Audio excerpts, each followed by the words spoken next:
Hi, I'm here with Matt Lehrman from Social Prosperity Partners. Good to see you, Matt. Hi, Steve. Nice to see you. We've known each other for a long time, and one thing that always intrigued me with you was how you learned. Like, you never give up learning. You're always learning every single day. Something new comes up, you're always refining things. And so we're going to talk about that today. But before we get to that point, can you give me a sense of what you're doing these days? Because I know things kind of change periodically. So what are you up to right now? Yeah, well, it's a learning process and it's a continual innovation process. So my business right now is called Social Prosperity Partners, and I work as a consultant on strategic planning and meeting facilitation for all kinds of municipalities and nonprofits and for companies. But this is what I am today. It was a little bit different yesterday. It might even be a little bit different tomorrow because I'm just not locked into one thing. I'm always looking for where we go with this. So at the moment, Social Prosperity Partners is all about facilitation and helping people reach agreement about what they're trying to do. I guess that's my gift is I help other people find clarity in their objectives, but my challenge is that I don't have clarity in my objectives. It's a continual ongoing exploration. What sort of sparks or initiates your, yeah, I think I'm going to pivot over here just a little bit. What do you have to learn in that process to say, I might be going in the wrong direction, but this might be a better direction? I first off have to just explain that, well, you might know my dad is a visual artist. He was a painter.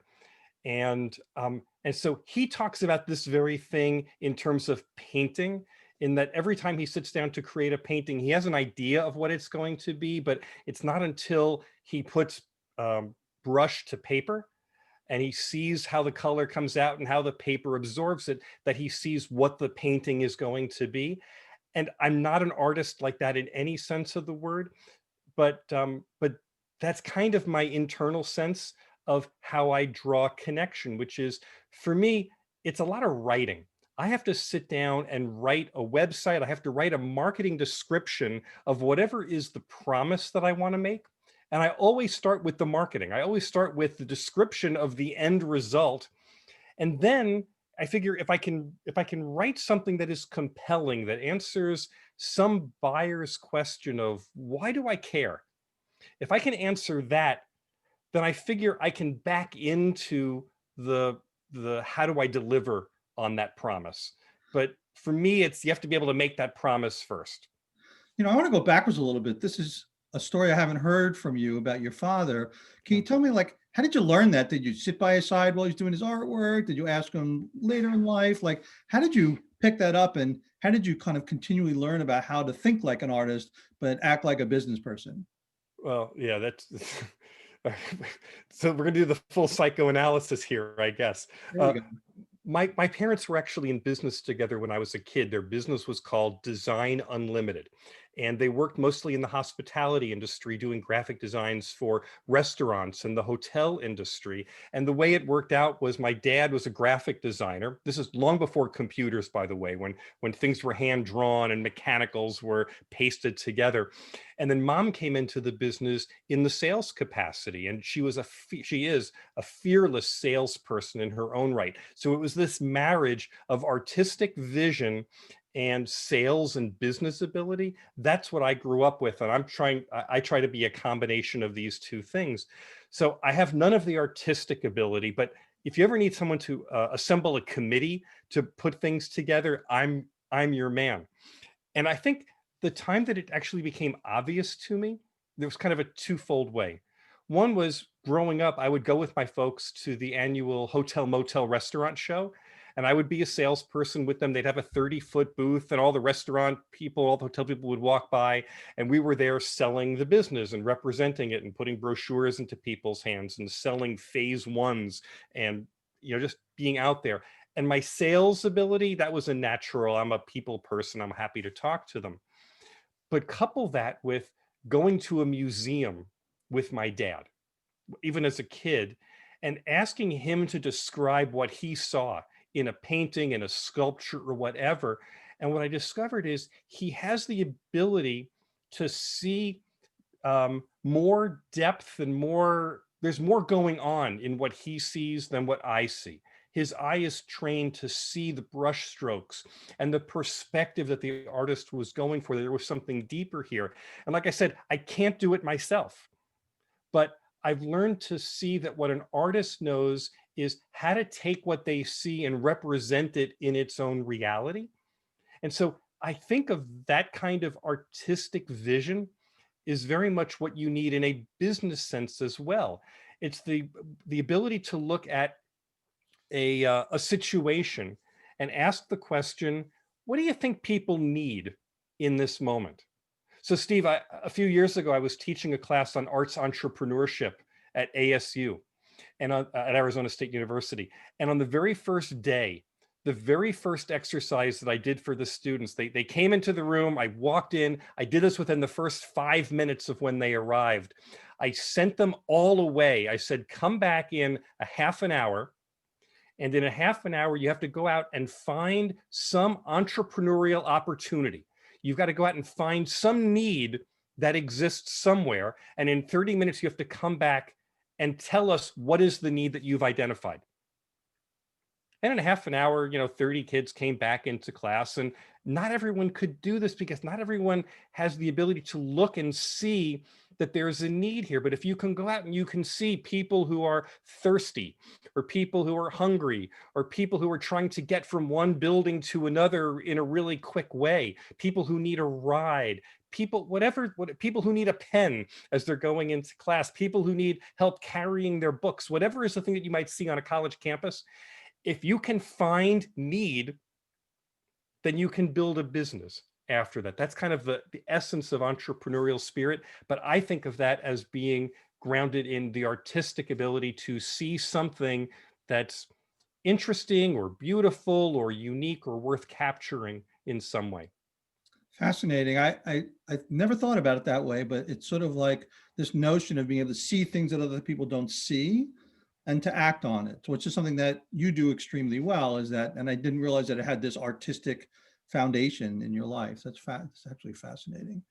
I can't say that it was obvious to me while I was doing it, but in retrospect, it seems to make a lot of sense. No, it does. It does. So, obviously along your journey, as you've moved, for, having jobs to starting a company and then moving on into the various stages in your career, when something new came to you, what did you have to do to learn it? I mean, you've been this prolific learner around social media. You have learned everything you possibly can.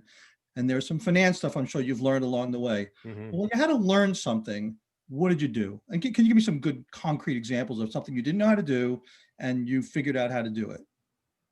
Yeah, there's no one answer to it. It kind of depends on what I needed to learn. There was a time early on in my career that I realized I didn't know basic things about how the economy worked, and later I hadn't ever learned how to read a financial statement. And those were two examples where I just enrolled in classes at the community college. And one I took was macroeconomics. I took microeconomics when I was in college, but I never took macro. And I then took a course on reading financial statements just because I needed that kind of a thing. And the community college was an easy, obvious way to get clear instruction. But separate from that, um, I, for me, the most important thing is talking with other people who know stuff and who can give advice about what I need to know going forward. So let me give an example. When I graduated college, I moved to Washington, D.C. And all I knew was that I wanted to be a lobbyist and I wanted to do it in representing some business interest.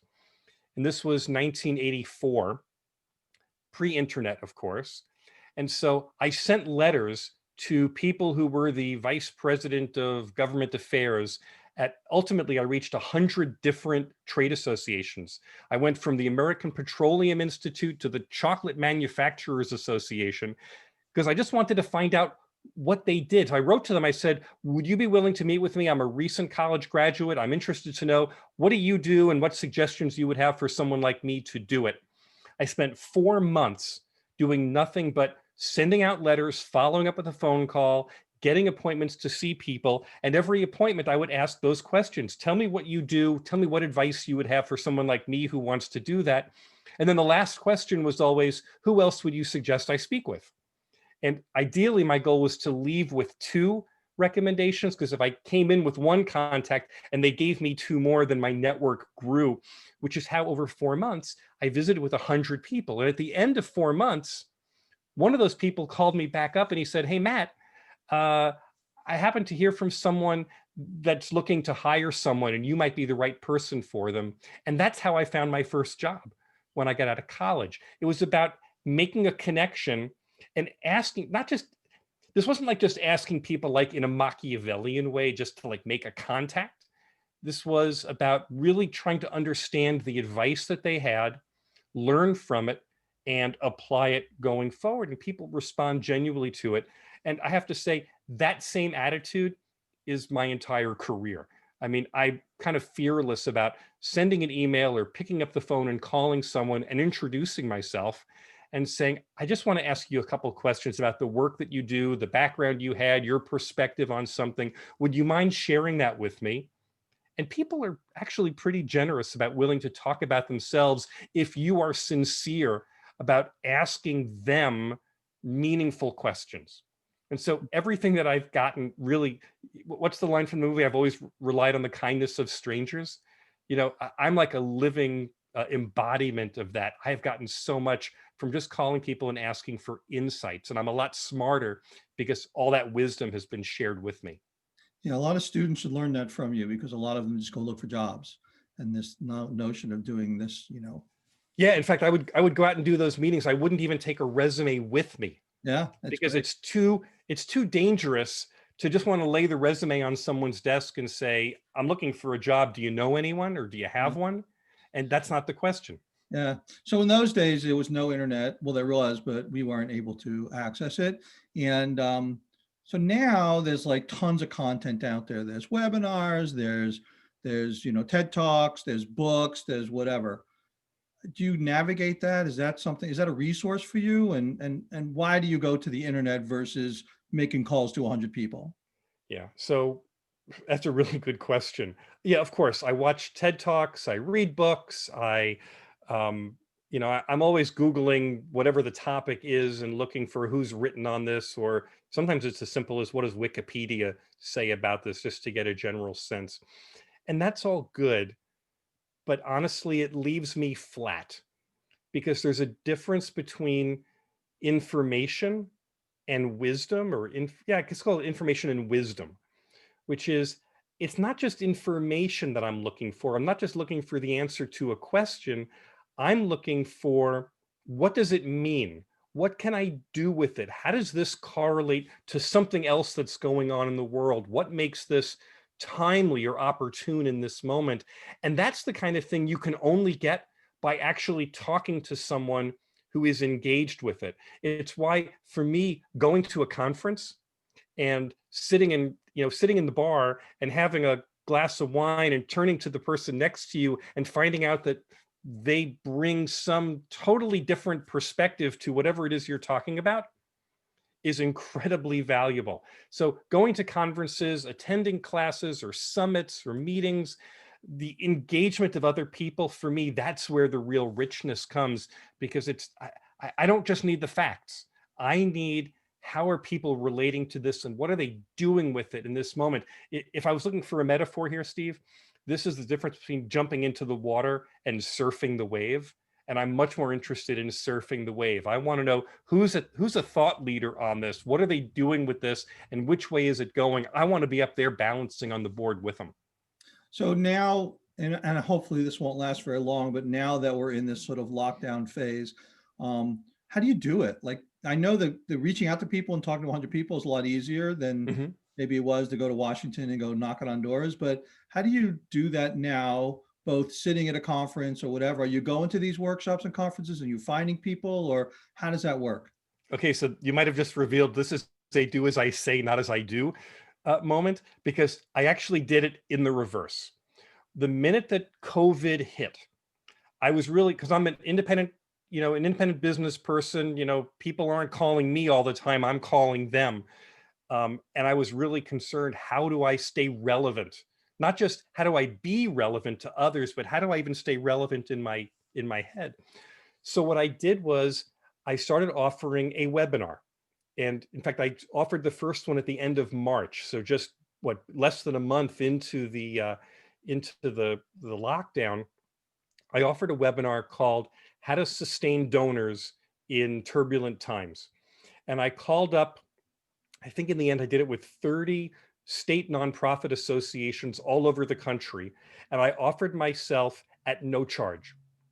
I said, you go and present this. If you're charging people, I don't mind, whatever you need to do, but I'd like to offer you this webinar for your members because I know that nonprofits are particularly stressed right now.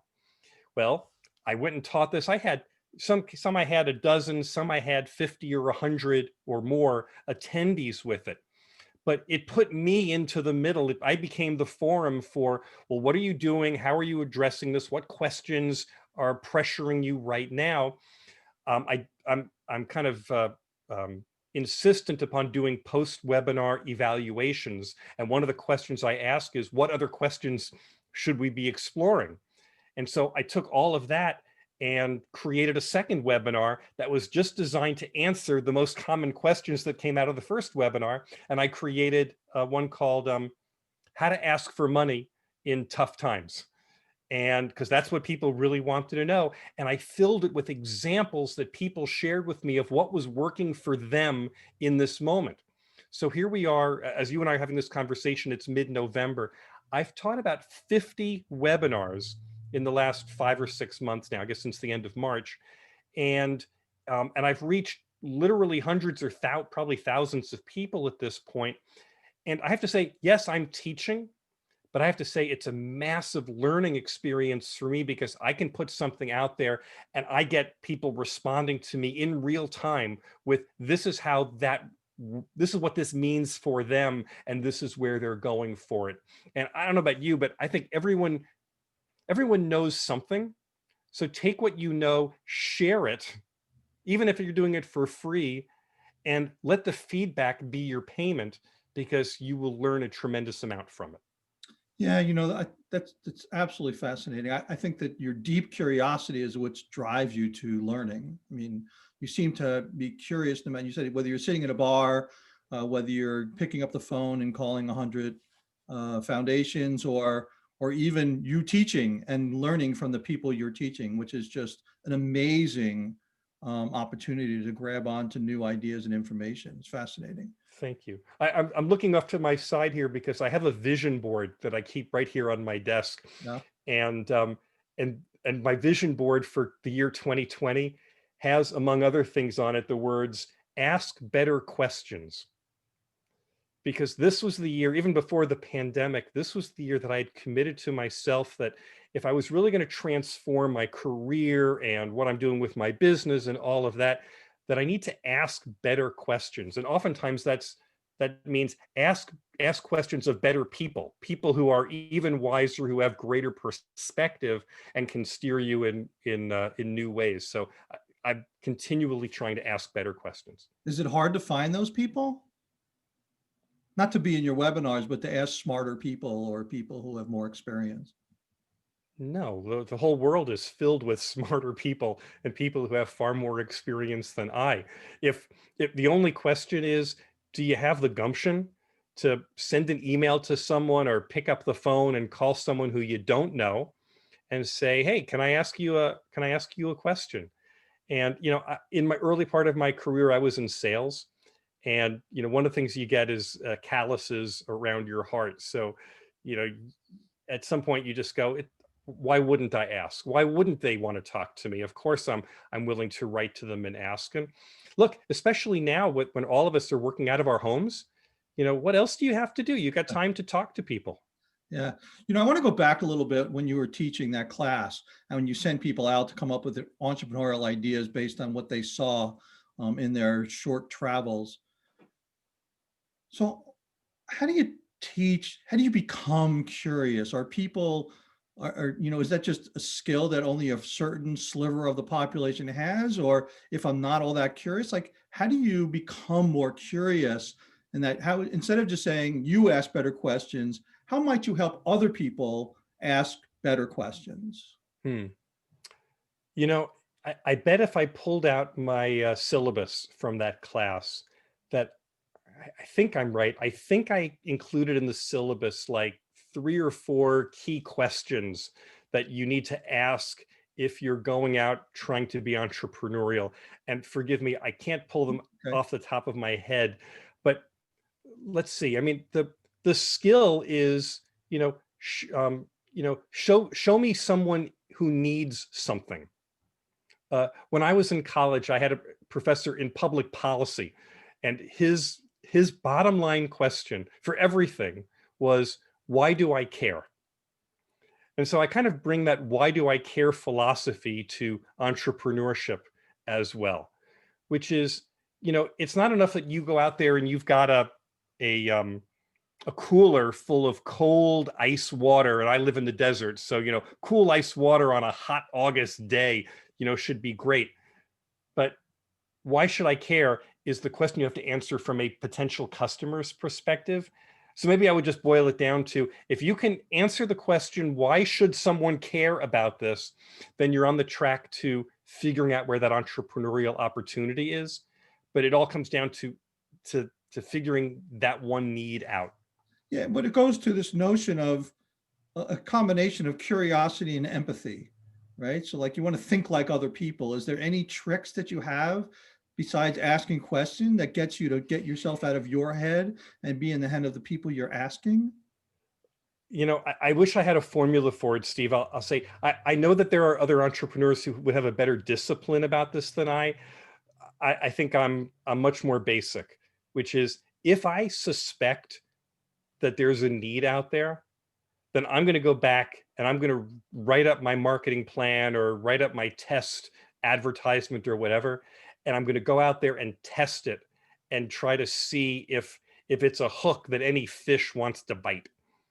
But for me, it's continual testing. So, for example, I own a URL that has a really great brand. It's a great brand name, but I don't have a use for it at the moment. I've never figured out what to do with this. But occasionally, I've gone on Facebook and I've bought Facebook ads where I just set up a dummy one page that just said, under construction, leave your name and email address if you want to know when we're ready. And I would go out and I would advertise this URL. And there were only 2 things that I wanted to see, which was, one, how many people would click the URL? And then 2, how many people, once they clicked the URL, would actually sign up to hear what the coming attraction was. And I figured, if ever I could find a time where I could make a pitch that had a really significant return on investment, either the people would come and check it out or that they would sign up for it, then I would have identified a need that was worth filling. But I have to say, I still own the URL. I have not created a business around it. But one of these days, I'm going to figure out how to bait that hook in a way that people want, and then I'll have a successful business. But until then, I don't know. Yeah, that's great. I mean, this sort of an interesting way of, I mean, it's free to test ideas these days, right? You don't have Mhm. to spend any money to test ideas like that way. That's a fascinating way of sort of like, did it work? Did you ever get huge amounts of interest? Never got huge amounts of interest. I did get some interest. And one of the advantages of using Facebook was, I learned something about the demographics of who was attracted to this. And that was also a good learning experience as well.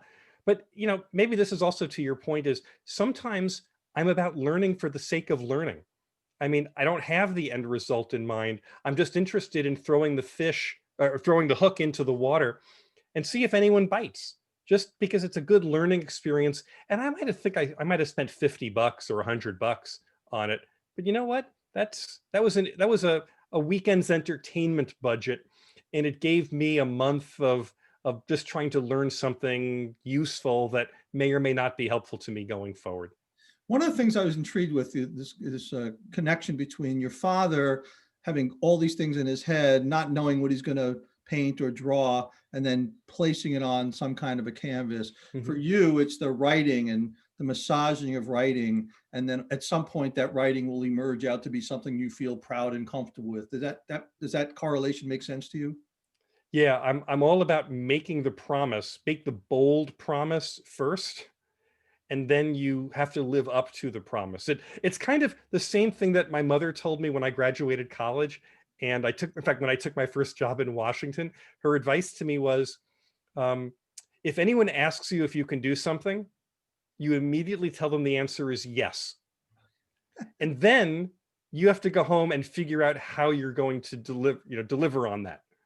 It's And really so funny. that's been my attitude all along. It's my funny. When I was a college student, I was a film major, and that's what my professor said. When if a client who wants to do something, just tell them you could do it. And so I had to learn. Someone wanted to know if I used a certain camera. I'm like, sure. And then I went to Camera Mart in New York, went there, paid them $50, and they taught me how to use it. So that is a very interesting way. It doesn't mean that you're lying. It just means that you have the confidence to know that you will know in about 2 weeks. You just need to get there. Yeah, Yeah, fast. and these days, if you can't find a YouTube video on how to do something, then you probably need to create that YouTube video. Yeah. So yes, So I want to ask you one more question, and that is, if you think about someone who's starting a business from the ground up, maybe a 22-year-old just at a college, or it could be an adult, not that 22-year-olds are not adults, but someone who's like just getting out of a job, got laid off, better start a company. What kind of advice would you have so they can learn what they need to do and what they should be doing based on curiosity and empathy? What should they be doing? Any recommendations? yeah. Um, I'll say that the three things that matter that matter to me most and that I advise other people on is one, I'm a huge fan of the Michael Gerber book, The E-Myth Revisited, which suggests that, whatever it is that create the systems around it, document it all out, so that you can follow that or others can follow that. But that's one, because two, the work of business development is the hard work. And, you know, the whatever is your technical background or your particular passion or whatever it is, that might be the thing that you get paid for. But business development is the necessary work that makes that happen. So you need to get out there and figure out a business development strategy, put your foot on that gas pedal, and don't take it off. And so, even though it's hard, even though you're going to run into all kinds of no's and all kinds of people who will be discouraging in any kind of way, the first 5 times you go out and make this, it can be really discouraging. But when you get to 50, when you get to 500, you will become better at it over time. And so, for me, the best learning happens when I go out and do something enough that I gain experience about it. And then I think the last thing I would say to someone is get yourself a coach or a mentor or someone who you can check in with periodically, who can get you out of whatever rut you are naturally going to be in, because human beings, we get comfortable. And just like if you were working out at a gym and periodically you need a coach to say, you know what, your form is off. You need to work on different muscles, or you need to add a new exercise to your routine. The same is very much true in how you develop your business. You got to be able to be dynamic in your head and approach your business challenge from different perspectives as well. Great advice. Always good talking to you, Matt. You always have some new ways of looking at things and to make sense of things. And you're just a prolific, lifelong learner. I really thanks. I learned so much from you over the years. So thank you very much for your time. Appreciate it. Great to be with you, Steve. Thanks.